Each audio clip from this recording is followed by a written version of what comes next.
제가 붙잡은 말씀은 하나님의 명령을 지키고 그리고 지시하시는 길을 걷고 였습니다. 오늘 말씀은 잘 아시다시피 다윗이 이제 죽음을 앞두고 아들 솔로몬에게 남긴 유언입니다.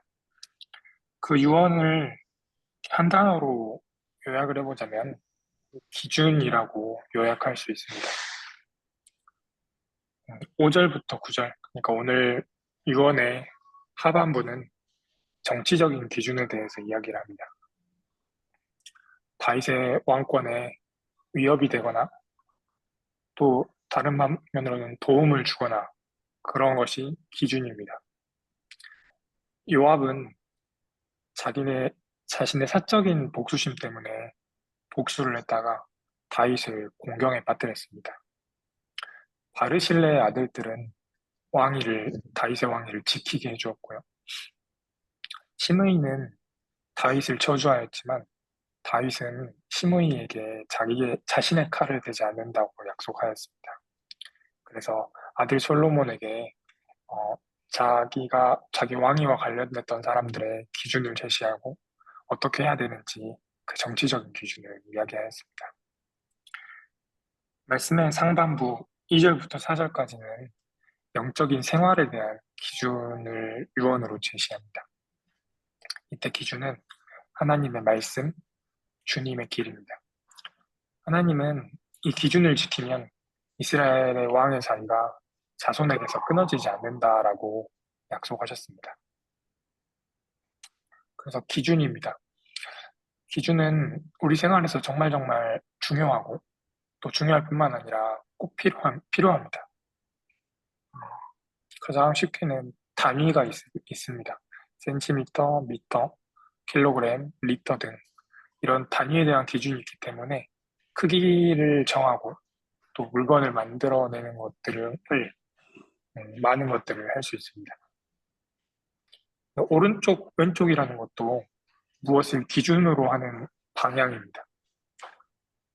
공장에서 상품을 생산해내는 것도 상품에 대한 기준이 있어서 그 기준에 맞게 물건을 만들어냅니다.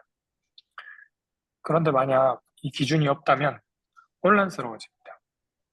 앞서 말했던 길이에 대한 기준이 없다면 그 길이를 각자 다른 길이로 말할 것입니다.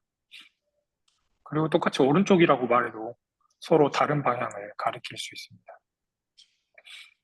또한 기준이 없다면 공장에서 만들어내는 상품들도 제각각으로 나올 것입니다. 그만큼 기준은 우리의 생활에서, 우리 삶에서 반드시 필요합니다. 이어서 말씀에서 12절에 보면 솔로몬이 왕국을 튼튼하게 세웠다라고 합니다. 솔로몬은 다윗의 유언, 말씀을 기준으로 삼아서 나라를 다스렸고 그 결과 나라는 튼튼해졌습니다. 마찬가지로 기준이 있는 우리의 삶은 튼튼합니다. 왜냐하면 가야 할 길과 가야 하지 않아야 할 길을 분명히 알 수 있고요. 또 지켜야 할 것들과 해서는 안 될 것들을 알 수 있습니다. 기준이 있으면 혼란스럽지 않고 질서가 생기면서 튼튼해집니다. 그래서 오늘 하루는 주님의 말씀을 기준으로 삼으시기를 바랍니다. 기준이 우리 삶에 있어야 혼란스럽지 않습니다. 주님의 말씀이 있어야 우리의 삶이 혼란스럽지 않고 튼튼해집니다. 오늘 하루 그런 하루 되셨으면 좋겠습니다. 기도하겠습니다. 하나님 감사합니다. 다윗이 솔로몬에게 유언을 하였습니다. 하나님의 말씀을 따르고 또 주님의 길을 걸으라고 하였습니다. 주님 하나님의 말씀이 저희의 삶에도 기준이 되게 해주시고 그 기준으로 나라가 튼튼해졌던 것처럼 저희의 삶도 혼란스럽지 않고 튼튼해지게 해주십시오. 예수님의 이름으로 기도드립니다. 아멘.